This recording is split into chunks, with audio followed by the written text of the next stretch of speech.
Kerala PSC ഇന്ന് നടത്തിയ LGS പരീക്ഷയുടെ ആൻസർ കീ ആണ് നമ്മളിവിടെ ഒന്ന് പരിചയപ്പെടാനായിട്ട് പോകുന്നത്. അപ്പോൾ എന്തെല്ലാമാണ് ഇന്നത്തെ പരീക്ഷയുടെ ആൻസർ കീ എന്ന് നമുക്കൊന്ന് പരിശോധിക്കാം.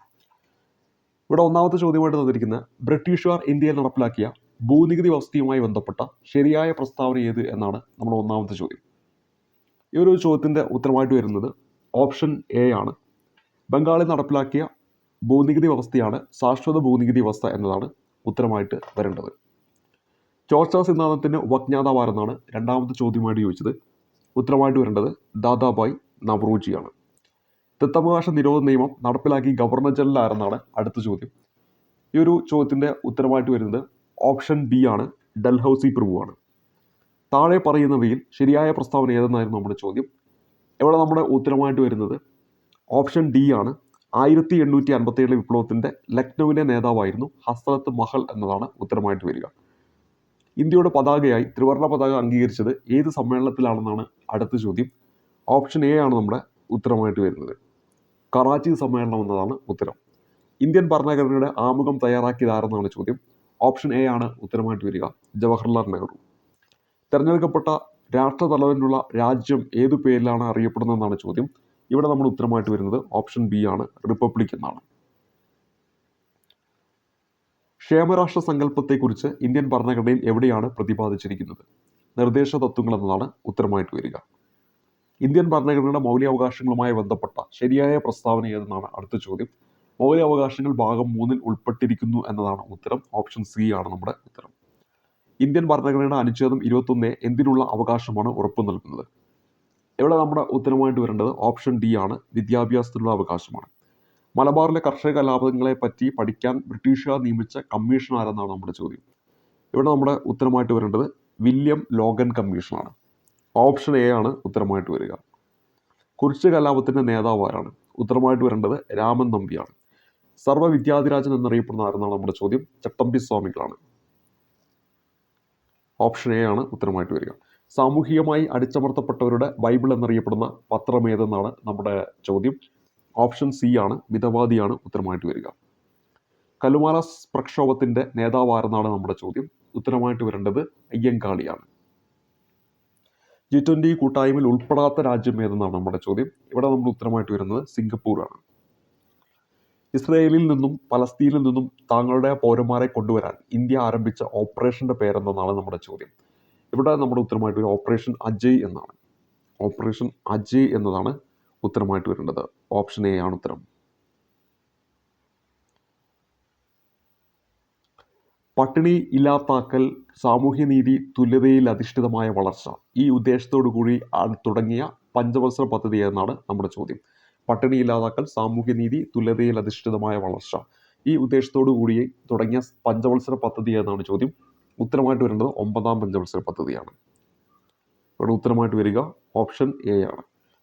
ഏത് ഇന്ത്യൻ സംസ്ഥാനവുമായി ബന്ധപ്പെട്ടാണ് ഇന്ത്യയും ചൈനയും തമ്മിൽ തർക്കം നിലനിൽക്കുന്നതെന്നാണ് നമ്മുടെ ചോദ്യം. ഉത്തരമായിട്ട് വരേണ്ടത് അരുണാചൽ പ്രദേശാണ്. സ്വതന്ത്ര ഇന്ത്യ നേരിട്ട വെല്ലുവിളികളിൽ പ്രധാനപ്പെട്ട ഒന്നായിരുന്നു ഭാഷാടിസ്ഥാനത്തിലുള്ള സംസ്ഥാന രൂപീകരണം. ഈ വിഷയത്തെക്കുറിച്ച് താഴെ പറയുന്നതിൽ ശരിയല്ലാത്ത പ്രസ്താവനകൾ ഏത്? സംസ്ഥാന പുനഃസംഘടനാ നിയമം 1956 നിലവിൽ വന്നു എന്നാണ് കൊടുത്തിരിക്കുന്നത്. അത് ശരിയാണ്. MN കുൻസ്രു ആയിരുന്നു അതിൻ്റെ അധ്യക്ഷത. തെറ്റാണ്. ഫസൽ അലിയാണ്. 3 മലയാളിയായ KM പണിക്കർ അതിൽ അംഗമായിരുന്നു. അത് ശരിയാണ്. ഇവിടെ നമ്മുടെ ശരിയല്ലാത്തതാണ്. അപ്പോൾ ഓപ്ഷൻ 2 മാത്രം എന്ന് പറയുന്ന ഓപ്ഷൻ ബി ആണ് നമ്മുടെ ഉത്തരമായിട്ട് വരേണ്ടത്. അടുത്ത ചോദ്യത്തിലേക്ക് വരാം. അടുത്ത ചോദ്യം മുംബൈ, കൊച്ചി, മധുര, ചെന്നൈ, കണ്ട്ല, മംഗലാപുരം ഈ കൂട്ടത്തിൽ പെടാത്ത പട്ടണം ഏതെന്നാണ് നമ്മുടെ ചോദ്യം. ഈ കൂട്ടത്തിൽ പെടാത്തതാണ് നമുക്ക് കണ്ടുപിടിക്കേണ്ടത്. ഇവിടെ നമ്മുടെ ഉത്തരമായിട്ട് വരേണ്ടത് മധുരയാണ്. ഓപ്ഷൻ ബി ആണ് ഈ ഒരു ചോദ്യത്തിൻ്റെ ഉത്തരമായിട്ട് വരിക. അടുത്തത് ബക്രാനങ്ങൾ അണക്കെട്ടിൻ്റെ പ്രാധാന്യം താഴെ പറയുന്നവയിൽ ഏതെല്ലാമാണെന്നാണ് നമ്മുടെ ചോദ്യം. ഇവിടെ നമ്മുടെ ഒന്നാമത് കൊടുത്തിരിക്കുന്ന വൈദ്യുത ഉൽപ്പാദനത്തിന് വേണ്ടി മാത്രം നിർമ്മിച്ചത്, സത്ലജ് നദിയിൽ സ്ഥിതി ചെയ്തത്, അത് ശരിയായിട്ടുള്ള ഒരു സ്റ്റേറ്റ്മെൻ്റ് ആണ്. പിന്നെ കൊടുത്തിരിക്കുന്നത് ജലസേചനത്തിന് വേണ്ടി മാത്രം നിർമ്മിച്ച വിവിധോദ്ദേശ പദ്ധതി. അപ്പോൾ 2ഉം 4ഉമാണ് ഉത്തരമായിട്ട് വരിക. ഇനി അടുത്തത് 22ാമത്തെ ചോദ്യം ഓപ്ഷൻ ഡി ആണ്. ഹരിത കേരള മിഷനും മഹാത്മാഗാന്ധി തൊഴിലുറപ്പ് പദ്ധതിയും സംയുക്തമായി തുടങ്ങിയ പച്ചത്തുരുത്ത് എന്ന പദ്ധതി ഏത് ജില്ലയിലാണ് നടപ്പാക്കുന്നതെന്നാണ്. ഇതിന് ഉത്തരമില്ല എന്നാണ്. ഇതിന് ഉത്തരവില്ല.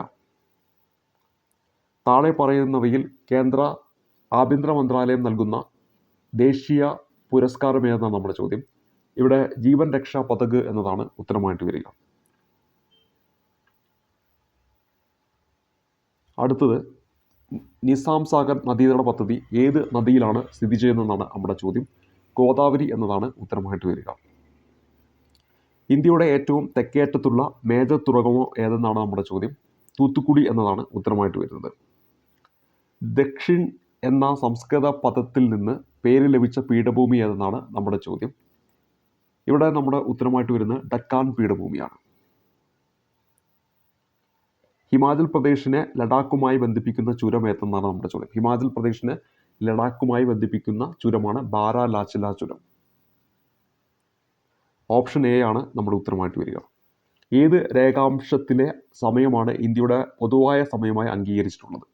82 ഡിഗ്രി ഈസ്റ്റ് ആണ് നമുക്ക് വരേണ്ടത്. അപ്പോൾ ഇവിടെ നമ്മുടെ ഉത്തരമായിട്ട് വരേണ്ടത് ഓപ്ഷൻ എ ആണ്. ഓപ്ഷൻ എ ആണ് ഉത്തരമായിട്ട് വരിക.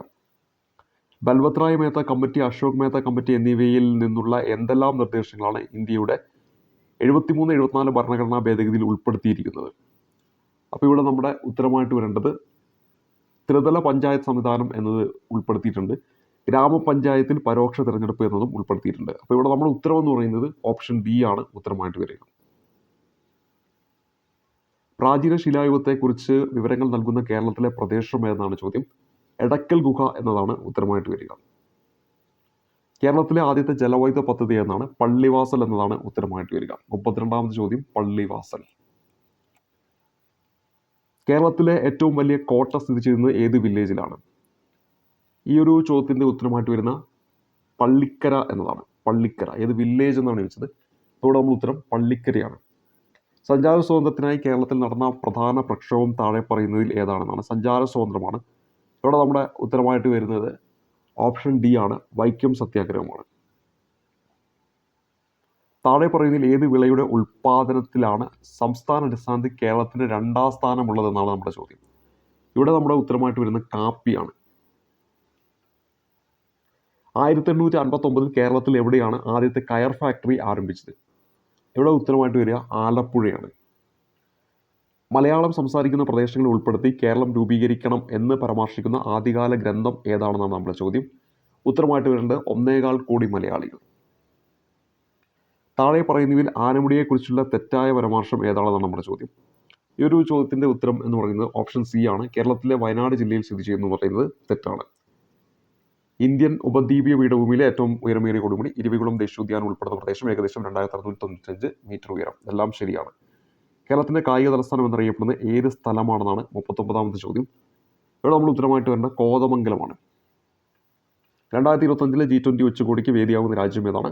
ഉത്തരമായിട്ട് വരേണ്ടത് ദക്ഷിണാഫ്രിക്കയാണ്. കേരളത്തിൻ്റെ ഇപ്പോഴത്തെ കായിക വകുപ്പ് മന്ത്രി ആരെന്നാണ് അടുത്ത ചോദ്യം. ഇവിടെ ഈ ഒരു ചോദ്യത്തിൻ്റെ ഉത്തരമായിട്ട് വരിക വി അബ്ദുറഹിമാനാണ്. ലക്ഷദ്വീപിൽ ബ്രാഞ്ച് ആരംഭിച്ച ആദ്യ സ്വകാര്യ ബാങ്ക് ഏതെന്നാണ് അടുത്ത ചോദ്യം. ഉത്തരമായിട്ട് വരിക HDFC ആണ്. ലക്ഷദ്വീപിൽ ബ്രാഞ്ച് ആരംഭിച്ച ആദ്യ സ്വകാര്യ ബാങ്ക്. 2024 മികച്ച നടനുള്ള കേരള സംസ്ഥാന ചലച്ചിത്ര അവാർഡ് നേടിയ നടനാരെന്നാണ് നമ്മുടെ ചോദ്യം. ഇവിടെ നമ്മൾ ഉത്തരമായിട്ട് വരേണ്ടത് പൃഥ്വിരാജാണ്. 2024 അപ്പോൾ പൃഥ്വിരാജാണ് ഉത്തരമായിട്ട് വരിക. 2024 പാരീസ് ഒളിമ്പിക്സിൽ ഇന്ത്യക്ക് വേണ്ടി നീരജ് ചോപ്ര ജാവലിൻ 89.45 മീറ്റർ എറിഞ്ഞ് വെള്ളി മെഡൽ സ്വന്തമാക്കി. സ്വർണ്ണ മെഡൽ നേടിയത് പ്രതിനിധികളെ അതിജീവിച്ച് ഒളിമ്പിക്സിന് എത്തിയ ഒരു പാകിസ്ഥാൻ താരമാണ്. ആരാണ് അദ്ദേഹം എന്നാണ് നമ്മുടെ ചോദ്യം. പ്രതിസന്ധികളൊക്കെ അതിജീവിച്ചെത്തിയ പാകിസ്ഥാൻ താരം ആരെന്നാണ് ചോദ്യം. ഇവിടെ ഓപ്ഷൻ സി ആണ് നമ്മുടെ ഉത്തരമായിട്ട് വരേണ്ടത്. അർഷാദ് നദീം എന്നാണ് ഉത്തരമായിട്ട് വരേണ്ടത്. അടുത്ത ചോദ്യം 45ാമത്തെ ചോദ്യമാണ്. ലോക നാട്ടറിവ് ദിനം എന്നാണ് നമ്മുടെ ചോദ്യം. ലോക നാട്ടറിവ് ദിനം ഉത്തരമായിട്ട് വരേണ്ട ആഗസ്റ്റ് 22. ലോകാരോഗ്യ സംഘടന അനുമതി നൽകിയ ടാങ്ക് 003 വാക്സിൻ ഏത് വൈറസിനെതിരെയുള്ളതാണ്? ഉത്തരം ഡെങ്കി വൈറസ് ആണ്. ടാങ്ക് 003 ഏതാണ്? Dengue virus. 2024 മികച്ച സിനിമയ്ക്കുള്ള 96ാം ഓസ്കാർ അവാർഡ് ക്രിസ്റ്റഫർ നോളൻ സംവിധാനം ചെയ്ത ഓപ്പൺഹൈമറിനാണ് മികച്ച നടനുള്ള ഓസ്കാർ പുരസ്കാരം നേടിയത് ആര്? ഇവിടെ നമ്മുടെ ഉത്തരമായിട്ട് വരേണ്ടത് മികച്ച നടനുള്ള ഓസ്കാറാണ്. കീലിയൻ മർഫി എന്നാണ് ഉത്തരമായിട്ട് വരിക. 2ാം പിണറായി സർക്കാരിൻ്റെ പുതിയ പട്ടികജാതി പട്ടികവർഗ പിന്നോക്ക ക്ഷേമ വകുപ്പ് മന്ത്രിയായി OR കേളു അദ്ദേഹം ഏത് മണ്ഡലത്തിൽ നിന്നുള്ള MLA ആണ്? ഇവിടെ നമ്മുടെ ഉത്തരമായിട്ട് വരേണ്ടത് മാനന്തവാടി എന്നതാണ്. ഓപ്ഷൻ സി ആണ്. അപ്പം 2024 കേന്ദ്ര സാഹിത്യ അക്കാദമിയുടെ ബാലസാഹിത്യ പുരസ്കാരത്തിന് അർഹനായ ഉണ്ണി അമ്മയമ്പലത്തിൻ്റെ കൃതി ഏതെന്നാണ് നമ്മുടെ ചോദ്യം. ഇവിടെ നമ്മൾ ഉത്തരമായിട്ട് വരേണ്ടത് അൽഗോരിതങ്ങളുടെ നാട് എന്നതാണ്. ഓപ്ഷൻ എ ആണ് ഉത്തരം. 2024 കോപ്പ അമേരിക്ക ഫുട്ബോൾ ജേതാക്കൾ. ഉത്തരമായിട്ട് വരേണ്ടത് അർജന്റീനയാണ്. മനുഷ്യ മസ്തിഷ്കത്തിൽ ആദ്യമായി വയർലെസ് ചിപ്പ് വിജയകരമായി സ്ഥാപിച്ച ഇലോൺ മസ്കിൻ്റെ കമ്പനി എന്നാണ് നമ്മുടെ ചോദ്യം. ന്യൂറ ലിങ്ക് എന്നതാണ് ഉത്തരമായിട്ട് വരിക. ഇത് റിപ്പീറ്റായി ചോദിച്ച ചോദ്യമാണ്. 70ാമത് നെഹ്റു ട്രോഫി വള്ളംകളിയുടെ ഭാഗ്യചിഹ്നമായി കളിവള്ളം തുഴയുന്ന നീല പൊന്മാനിന് നൽകിയ പേരെന്നതാണ് ചോദ്യം. ഇവിടെ നമ്മുടെ ഉത്തരമായിട്ട് വരേണ്ടത് നീലു എന്നാണ്. ചുവടെ നൽകിയിരിക്കുന്നവയിൽ നിന്നും ആഹാരം ചവച്ചരയ്ക്കാൻ സഹായിക്കുന്ന പല്ലുകൾ തിരഞ്ഞെടുത്ത് എഴുതുക എന്നതാണ് നമ്മുടെ ചോദ്യം. ആഹാരം ചവച്ചരയ്ക്കാൻ സഹായിക്കുന്ന പല്ലുകളാണ്. ഇപ്പോൾ ഇവിടെ ചർവണകം, അഗ്രചർവണകം, ഇത് രണ്ടുമാണ് നമ്മുടെ ഉത്തരമായിട്ട് വരേണ്ടത്. 2ഉം 4ഉമാണ്. 2ഉം 4ഉമാണ്. ഇവിടെ ഉത്തരമായിട്ട് വരേണ്ടത് ഓപ്ഷൻ സി ആണ്. അടുത്ത ഇതിലേക്ക് വരാം. 54ാമത്തെ ചോദ്യം. സൂര്യപ്രകാശം ഏൽക്കുമ്പോൾ ശരീരത്തിൽ നിർമ്മിക്കപ്പെടുന്ന വിറ്റാമിൻ ഏതെന്നാണ് നമ്മുടെ ചോദ്യം. ഇവിടെ 54ാമത്തെ ചോദ്യത്തിന് ഉത്തരം വിറ്റാമിൻ ഡി എന്നാണ്. 54 ഓപ്ഷൻ ഡി ആണ്. ഏത് വിളയുടെ സങ്കരീരമാണ് സൽകീർത്തി എന്നതാണ്. ഇവിടെ ഉത്തരമായിട്ട് വരേണ്ടത് 55 ഓപ്ഷൻ എ ആണ്, വെണ്ടയാണ്. വനാവകാശ നിയമം നിലവിൽ വന്ന വർഷം ഏതാണ്? വനാവകാശ നിയമം നിലവിൽ വന്ന വർഷം 2006 ആണ്. വനാവകാശ നിയമം നിലവിൽ വന്ന വർഷം 2006. സൈലന്റ് വാലി ദേശീയോദ്യാനമായി പ്രഖ്യാപിച്ച വർഷം എന്നാണ് ചോദിച്ചത്. 1984 ആണ്. 57 ഓപ്ഷൻ ബി ആണ്. 2024 ഇന്റർനാഷണൽ ഫിലിം ഫെസ്റ്റിവൽ നടന്ന സ്ഥലം ഇത്. 2024 ഗോവയാണ്. എപ്പോഴും അവിടെ തന്നെയാണ് നടക്കുക. ഓപ്ഷൻ സി ആണ് നമ്മുടെ ഉത്തരമായിട്ട് വരിക. ഇലക്ട്രിക് മണ്ണ് വികസിപ്പിച്ചെടുത്ത ലോകത്തിലെ ആദ്യ രാജ്യം ഏതാണ് നമ്മുടെ ചോദ്യം. ഉത്തരമായിട്ട് വരേണ്ടത് സ്വീഡനാണ്. സ്വീഡൻ. വൈദ്യുത സർക്യൂട്ടുകളെ സംബന്ധിച്ച് താഴെ കൊടുത്തിരിക്കുന്നതിൽ ശരിയായവ ഏത്? 60ാമത്തെ ചോദ്യമാണ്. ഇവിടെ ഒരു സർക്യൂട്ട് പൂർത്തിയായിട്ടുണ്ടെങ്കിൽ അത് അടഞ്ഞ സർക്യൂട്ടാണ്. ഒരു സർക്യൂട്ട് പൂർത്തിയായിട്ടില്ലെങ്കിൽ അത് തുറന്ന സർക്യൂട്ടാണ്. അടഞ്ഞ സർക്യൂട്ടിൽ മാത്രമേ ഉപകരണങ്ങൾ പ്രവർത്തിക്കൂ, തുറന്ന സർക്യൂട്ടിൽ മാത്രമേ ഉപകരണങ്ങൾ പ്രവർത്തിക്കൂ. ഇവിടെ നമ്മൾ 1ഉം 2ഉം 3ഉം ശരിയാണ്. അപ്പോൾ ഒരു സർക്യൂട്ട് പൂർത്തിയായിട്ടുണ്ടെങ്കിൽ അതെന്താണ്? അടഞ്ഞ സർക്യൂട്ടാണ്. ഒരു സർക്യൂട്ട് പൂർത്തിയായിട്ടില്ലെങ്കിൽ അതെന്താണ്? തുറന്ന സർക്യൂട്ട് എന്നാണ് പറയുന്നത്. പിന്നെ അടഞ്ഞ സർക്യൂട്ടിലെ മാത്രമേ എന്ത് ചെയ്യുള്ളൂ? ഈ പറയുന്ന ഉപകരണങ്ങളൊക്കെ പ്രവർത്തിക്കുകയുള്ളൂ. 1ഉം 2ഉം 3ഉമാണ് ഇവിടെ ശരിയായിട്ട് വരുന്നത്. തുല്യ വലുപ്പമുള്ള 2 സമതല ദർപ്പണങ്ങൾക്കിടയിൽ വെച്ചിരിക്കുന്ന ഒരു വസ്തുവിൻ്റെ പ്രതിബിംബങ്ങളുടെ എണ്ണം 3 ആകണമെങ്കിൽ ദർപ്പണങ്ങൾ തമ്മിലുള്ള കോണളവ് എത്ര ഡിഗ്രി ആയിരിക്കണമെന്നാണ് ഇവിടെ ചോദ്യം. ഇവിടെ ഉത്തരമായിട്ട് വരുന്നത് 90 ഡിഗ്രി എന്നാണ്. കാന്തങ്ങളെ പറ്റിയുള്ള ചില വിവരങ്ങൾ നൽകിയിരിക്കുന്നു. ശരിയായ ഏതല്ല? കാന്തത്തിൻ്റെ ശക്തി ഏറ്റവും കൂടുതൽ അനുഭവപ്പെടുന്ന അതിൻ്റെ മധ്യഭാഗത്താണെന്നാണ് ഒന്നാമത് കൊടുത്തിരിക്കുന്നത്. രണ്ടാമത് കൊടുത്തിട്ട് സ്വതന്ത്രമായി കെട്ടിത്തൂക്കിയ ഒരു ബാർകാന്തം തെക്ക് വടക്ക് ദിശയിൽ സ്ഥിതി ചെയ്യുന്നു. 3 ഒരു കാന്തത്തിൻ്റെ ദക്ഷിണ ധ്രുവവും മറ്റേ കാന്തത്തിൻ്റെ ഉത്തര ധ്രുവവും പരസ്പരം ആകർഷിക്കുന്നു. ഇവിടെ നമ്മുടെ ശരിയായിട്ടുള്ള ഇത് വരുന്നത് ഡി ആണ് ഓപ്ഷൻ വരിക. 2ഉം 3ഉം എന്നതാണ് ഇവിടെ ഉത്തരമായിട്ട് വരുന്നത്. 63ാമത്തെ ചോദ്യത്തിലേക്ക് വരാം. ധാതുക്കൾ, അയിരുകൾ എന്നിവയെ സംബന്ധിച്ച ഇനി പറയുന്ന പ്രസ്താവനകൾ ഏതാണ് ശരി എന്നതാണ് നമ്മുടെ ചോദ്യമായിട്ട് ചോദിച്ചിരിക്കുന്നത്. എല്ലാ ധാതുക്കളും അയിരുകളാണ്, എന്നാൽ എല്ലാ അയിരുകളും ധാതുക്കളല്ല എന്നാണ് പറയുന്നത്. എല്ലാ ധാതുക്കളും അയിരുകളാണ്, അത് തെറ്റായിട്ടുള്ള സ്റ്റേറ്റ്മെൻറ്റാണ്. അയിരുകളിൽ അതാത് ലോകം ഉയർന്ന സാന്ദ്രതയിൽ അടങ്ങിയിരിക്കുന്നു എന്നാണ് പറയുന്നത്. അത് ശരിയായിട്ടുള്ള ഒരു സ്റ്റേറ്റ്മെൻറ്റാണ്. നമ്മൾ പറഞ്ഞിരിക്കുന്നത് ശരിയാണ് ചോദിക്കാൻ പറഞ്ഞത്. അപ്പോൾ 63 ഓപ്ഷൻ ബി ആണ് നമ്മുടെ ഉത്തരമായിട്ട് വരിക. വിനാഗിരി ബേക്കിംഗ് സോഡയുമായി പ്രവർത്തിക്കുമ്പോൾ ഉണ്ടാകുന്ന വാതകത്തിൻ്റെ സവിശേഷതയായി വരാവുന്നത് താഴെ കൊടുത്തിരിക്കുന്നതിൽ ഏതാണ് എന്നാണ് നമ്മുടെ ചോദ്യം. ഇവിടെ നമ്മൾ ഉത്തരം ഇത് തീ കെടുത്തുന്ന വാതകമാണ് എന്നതാണ്. ഇത് തീ കെടുത്തുന്ന വാതകമാണ്. ഓപ്ഷൻ സി ആണ് ഉത്തരമായിട്ട് വരിക. സ്ത്രീ തൊഴിലാളികൾ തൊഴിലിടങ്ങളിൽ നേരിടുന്ന പ്രശ്നങ്ങൾ തൊഴിൽ വകുപ്പിനെ അറിയിക്കാനുള്ള കോൾ സെൻറ്ററിൻ്റെ പേര് താഴെ കൊടുത്തിരിക്കുന്നതിൽ ഏതാണെന്നാണ് നമ്മുടെ ചോദ്യം. സഹജ എന്നതാണ് ഉത്തരമായിട്ട് വരിക. ഓപ്ഷൻ എ ആണ് നമ്മുടെ ഉത്തരമായിട്ട് വരിക. അടുത്ത പരിചയപ്പെടുന്ന 66ാമത്തെ ചോദ്യം. 66ാമത്തെ ചോദ്യം. കേരള ഡിജിറ്റൽ സർവകലാശാല വികസിപ്പിച്ച AI ചിപ്പിൻ്റെ പേരെന്താണ്? കൈരളി എന്നതാണ്. ഓപ്ഷൻ സി ആണ് ഉത്തരം. ലോകവ്യാപകമായി പടർന്നു പിടിച്ച COVID-19 ആദ്യമായി പൊട്ടിപ്പുറപ്പെട്ട സ്ഥലമാണ് വെച്ചിരിക്കുന്നത്. ഇവിടെ നമ്മൾ ഉത്തരമായിട്ട് വരേണ്ടത് വുഹാൻ എന്നതാണ്. താഴെ പറയുന്നവയിൽ ജീവിതശൈലി രോഗം അല്ലാത്തത് ഏത്? പ്രമേഹം, രക്തസമ്മർദ്ദം, പക്ഷാഘാതം, ടൈഫോയിഡ് എന്നാണ് കൊടുത്തിരിക്കുന്നത്. ഇവിടെ നമ്മുടെ ഉത്തരമായിട്ട് വരുന്ന ഏതാണ്? ടൈഫോയിഡാണ്. സ്തനാർബുദം കണ്ടുപിടിക്കുന്നതിന് സഹായിക്കുന്ന ഏറ്റവും ഫലപ്രദമായ ടെസ്റ്റ് എന്നതാണ് നമ്മുടെ ചോദ്യം. ഓപ്ഷൻ സി മാമോഗ്രാം എന്നതാണ്. HIV ബാധിതരുടെ ടെസ്റ്റിങ്ങും കൗൺസിലിങ്ങുമായി കേരള ഗവൺമെൻറ് ആവിഷ്കരിച്ച സംവിധാനം ഏതാണ്? ജ്യോതിസ് എന്നതാണ്. ഇവിടെ ഉത്തരമായിട്ട് വരിക ഓപ്ഷൻ എ ആണ്. ഇവിടെ ഉത്തരമായിട്ട് വരിക ജ്യോതിസ് എന്നതാണ്. HIV ബാധിതരുടെ ടെസ്റ്റിങ്ങും കൗൺസിലിങ്ങിനുമായി കേരള ഗവൺമെൻറ് ആവിഷ്കരിച്ച സംവിധാനം ജ്യോതിസ് എന്നതാണ്. അടുത്തതിലേക്ക് വരാം. 71-ാം ചോദ്യം. 2024 സെപ്റ്റംബർ എംപോക്സ് സ്ഥിരീകരിച്ച കേരളത്തിലെ ജില്ല എന്നാണ് ചോദ്യം. ഉത്തരം മലപ്പുറം ജില്ലയാണ്. ജലജന്യ രോഗമായ കോളറ പരത്തുന്ന രോഗാണു എന്നാണ് നമ്മുടെ ചോദ്യം. ഉത്തരം വിബ്രിയോ കോളറ എന്നാണ്. നമുക്കറിയാവുന്ന കാര്യമാണ്. നവജാത ശിശുക്കളിലെ ജനവൈകല്യങ്ങൾ കണ്ടുപിടിക്കുന്നതിനായി കേരള ഗവൺമെൻറ് രൂപീകരിച്ച പദ്ധതി ഏതാണ് നമ്മുടെ ചോദ്യം. ഇവിടെ ഉത്തരമായിട്ട് വരേണ്ട ശലഭം എന്നതാണ്. ജലസ്രോതസ്സുകൾ അണുവിമുക്തമാക്കുന്നതിനുള്ള വില കുറഞ്ഞതും ഫലപ്രദവുമായ മാർഗം എന്നാണ് നമ്മുടെ ചോദ്യം. ഇവിടെ നമ്മൾ ഉത്തരമായിട്ട് വരേണ്ടത് ബ്ലീച്ചിങ് പൗഡർ എന്നതാണ്. നാഷണൽ ഇൻസ്റ്റിറ്റ്യൂട്ട് ഓഫ് വൈറോളജി സ്ഥിതി ചെയ്യുന്ന സ്ഥലം എന്നാണ് നമ്മുടെ ചോദ്യം. ഉത്തരമായിട്ട് വരേണ്ടത് പൂനെ എന്നതാണ്.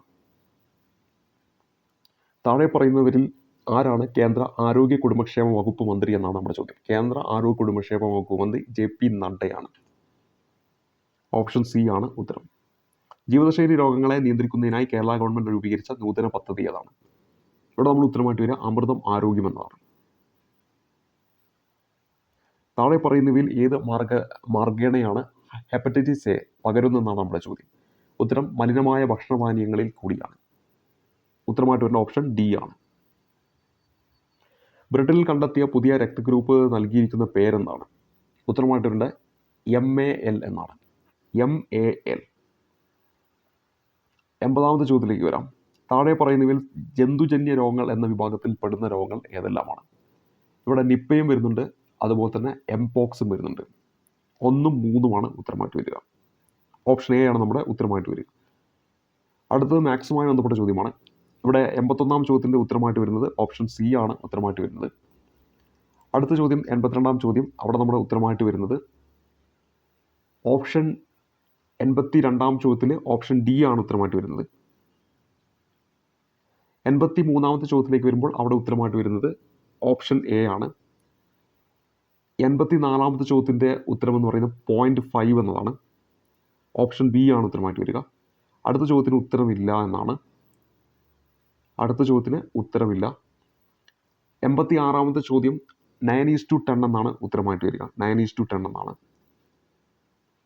തുടർന്ന് 87-ാമത്തെ ചോദ്യത്തിലേക്ക് വരുമ്പോൾ അവിടെ ഉത്തരമായിട്ട് വരുന്നത് 87-ാമത്തെ ചോദ്യം ഓപ്ഷൻ എ 140 എന്നതാണ് ഉത്തരമായിട്ട് വരിക. ഓപ്ഷൻ എ ആണ് നമ്മുടെ ഉത്തരമായിട്ട് വരിക. 1500 രൂപ പരസ്യവിലയുള്ള ഒരു സാരി എന്ന് തുടങ്ങുന്ന 88-ാമത്തെ ചോദ്യത്തിൻ്റെ ഉത്തരം ഓപ്ഷൻ ബി ആണ്. 1150 ആണ്. അടുത്ത 89-ാമത്തെ ചോദ്യം -144 എന്നാണ് ഉത്തരമായിട്ട് വരിക. അടുത്ത 90-ാമത്തെ ചോദ്യമാണ്. ഓപ്ഷൻ ബി ആണ് ഉത്തരമായിട്ട് വരിക. 91-ാമത്തെ ചോദ്യത്തിലേക്ക് വരുമ്പോൾ ഉത്തരമായിട്ട് വരിക ഓപ്ഷൻ ബി 216 എന്നതാണ്.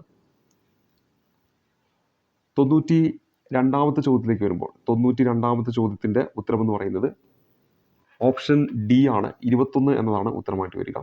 93-ാമത്തെ ചോദ്യം ഓപ്ഷൻ സി ആണ്. 863 എന്നതാണ് ഉത്തരമായിട്ട് വരിക. 93-ാമത്തെ ചോദ്യം. 94-ാമത്തെ ചോദ്യത്തിലേക്ക് വരുമ്പോൾ അവിടെ നമ്മുടെ ഉത്തരമായിട്ട് വരേണ്ടത് ഓപ്ഷൻ ബി ആണ്. 3 എന്നതാണ് ഉത്തരമായിട്ട് വരിക.